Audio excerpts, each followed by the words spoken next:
I have asked the House to instruct the Select Committee to consider this supplementary order paper is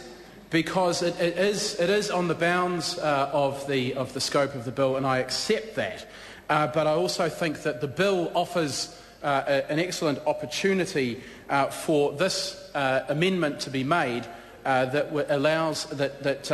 would reinforce public safety. The clause which the SOP seeks to amend is clause 72, which is the conditions applying to all licences. And a licence granted under this part is, unless expressly stated otherwise, subject to the following conditions. Subclause 72 1A 1 refers to the signage that is available in a licensed premises and outlines that sign must be easily read by persons immediately outside the principal entrance of the premises or within the area. And that, Mr. Speaker, offers up an opportunity for this supplementary order paper would address, and I recognise and accept that is something of an extension to the original bill, and that is why I ask that the House consider this at this point to instruct the Select Committee, the Committee of the Whole to consider it. The opportunity that lies here is to reinforce public safety and to use the signage that the Rugby World Cup 2011 Empowering Bill will require to be in place in licensed premises. It gives the opportunity for that to offer a public safety message, and that is that patrons should seek out safe transportation options, and it should and that the options that are available to patrons should be clearly made available to patrons who are enjoying the entertainment within a licensed premises. This is an important issue to cover in the current environment where we have a very high blood alcohol level tolerance in New Zealand, and in fact a number of the patrons within those establishments who would get to see this message if this SOP was accepted. They will come from countries where the tolerance is lower, and perhaps the adjustment that they would have to make coming to New Zealand may lead to some unsafe practices and some unsafe situations on our roads, particularly in Auckland, where a number of the games are and where there are already a number of transport issues, but also in communities right across the country. And as I said, I do accept that this is something of an extension from a clause which is about licensing and the licence which is granted and the requirement to publicly display a message that shows that the licence under which that premises is operating is a Rugby World Cup licence rather than the standard licence under which a premises would ordinarily operate. In those terms, clause 72 of the bill is actually quite narrow and in its original form doesn't allow for these sorts of safety messages to be included. And in fact, one could argue that a whole range of safety messages could be included, and that is probably why the original clause is so narrow in its definition. But Mr. Speaker, I seek the House's approval to consider this supplementary order paper because I think that particular change would have a significant impact on the community and would be probably the one thing that is most important message that we can get through to people. I don't think, for instance, that there would be much point in putting up a supplementary order paper to do about the proximity of hospitals, for instance, or the proximity of police stations, or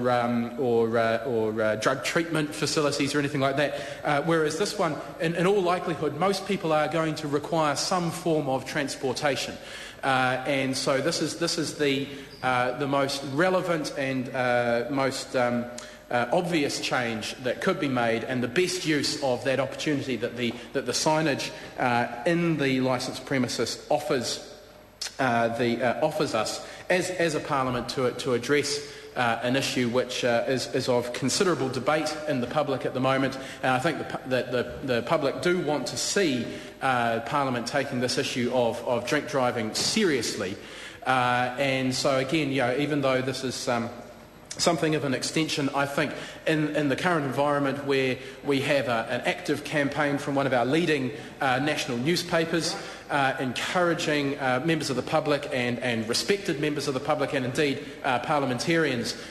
to get on board with the drink driving message and to consider safe options for transportation and to be aware of the options that are available to them, that in that environment a supplementary order paper such as this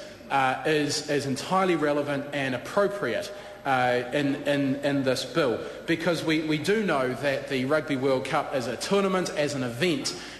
will offer up far more opportunities for people to go out and enjoy themselves, probably become intoxicated and get themselves into a position where knowledge about the options in terms of transport that are available to them becomes very, very important in terms of public safety and the safety of the wider community, including, in fact, Mr Speaker, those who choose not to be in the licensed premises, those who are simply out on the road, maybe doing, undertaking business which has nothing to do with the World Cup, the Rugby World Cup whatsoever. Those people will be very concerned that we have, what are their names? I could list them, but those members of the public will be very concerned that when we're considering the wider impacts of the Rugby World Cup as a tournament on our communities, although the majority of those impacts are positive, there is the opportunity for some of those impacts to be negative, and this supplementary order paper would address one of those and mitigate one of those potentially negative impacts that the Rugby World Cup could have on the wider community. So it is not currently incumbent on the licensee who has to display the sign which is referred to in subpart 3, clause 72(1)(a)(1) and also in 72(1)(2). It is that licensee who has to display that sign. There is no requirement on that licensee to make available to patrons information about transportation options. It is a requirement that they have low alcoholic drinks and non-alcoholic drinks, and that they have food, and that those things are all clearly on display. However, although there is a requirement to ensure that transport options are available, there is no requirement in the bill at the moment to make sure that those options are clearly on display and that information is available to patrons. So by recommending to the Committee of the Whole House that this supplementary order paper be considered, the House is actually, I suppose, dealing with a slight an issue in the bill where all the other measures to mitigate the potential harms of alcohol are actually on display and available to patrons. This one in particular, which is probably the most relevant and would have the most impact, there is actually no provision at the moment for it to be on display. So accepting that it is perhaps on the boundaries, probably within the scope of the bill, but on its outer limits. Let's be fair. Accepting and acknowledging that, I do ask that the House consider this motion and vote in favour of it, and direct the Committee of the Whole House to consider this supplementary order paper in the interests of public safety. Chris Tremaine.